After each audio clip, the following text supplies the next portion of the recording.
I wrote a book called The Missing. It says the true story of my family in World War II. And this book started out by really me thinking about something that my dad said.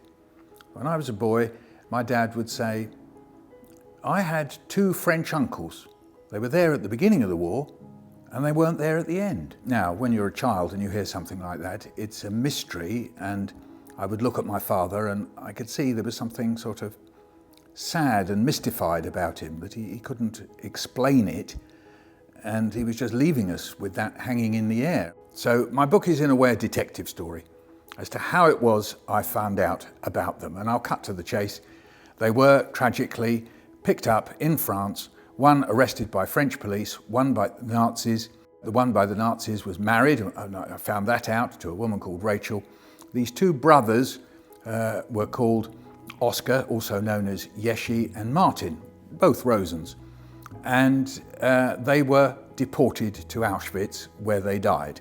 So I've written a poem where it's almost like a letter, where I'm talking to Oscar. And Oscar was a watchmaker. And so I make these references in the poem. And so it goes like this.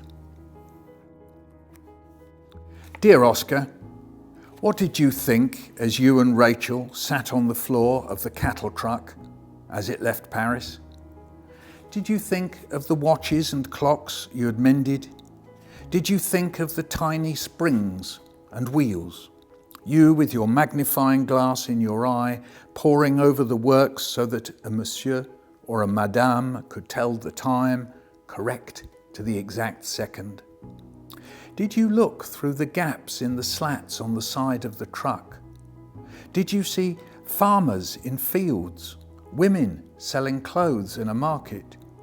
Did you call out? Did you push your hands through the gaps? Did the night come creeping in? Did you see a light from a window where people sat and ate their evening meal? Did you see in the dark horror on Rachel's face? Did she see horror on yours? Did you shut her eyes? Did she shut yours? Thinking of children who shut their eyes to make the world go away.